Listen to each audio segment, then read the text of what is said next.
Kung nagsasawa ka na sa pritong manok, adobong manok, bakit hindi mo subukan ito ang chicken teriyaki?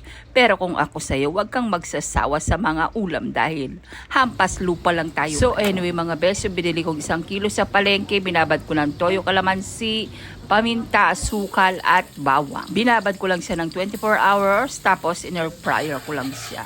And then pagkatapos ko siyang in-air fryer, siyempre pag naluto na ng gisa ako ng bawang, tapos nilagay ko yung konting sauce na pinagbabadan. Then naglagay ako ng konting oyster sauce, konting ketchup, tapos paminta.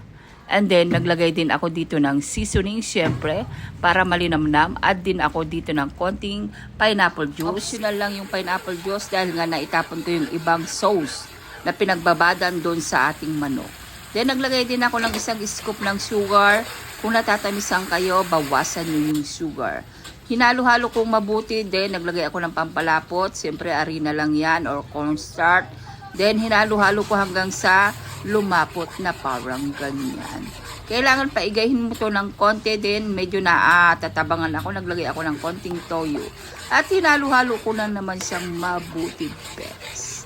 Hilong-hilo na ako sa kakahalo dito, bes. And then nag-add din ako ng sesame seed para talagang chicken teriyaki na. Nung na-achieve ko na yung gusto kong lasa, ay nilagay ko na yung ating in-air fryer na manok.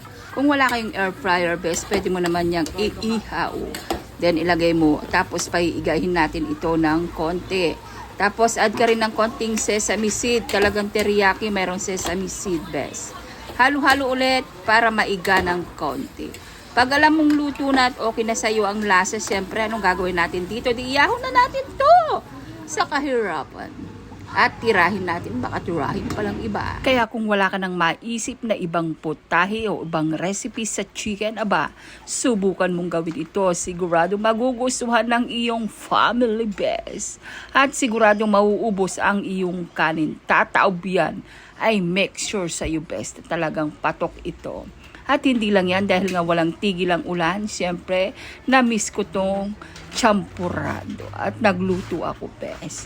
Siyempre, alam mo naman na mas masarap pag Milo.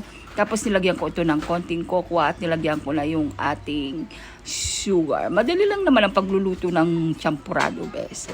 Para ka lang naman naglalaro dito. Sino pa bang hindi nagkikrib dyan pag ganitong umuulan at ganito ang panahon? Nako, sigurado mamimiss mo tong champurado. Kaya kung ako sa'yo at naglalaway ka na, magluto ka na rin, bes. Halika na, tirahin na natin to. Baka tirahin palang iba. So, yun lang, bes. Share ko lang. Ingat. God bless. Bye!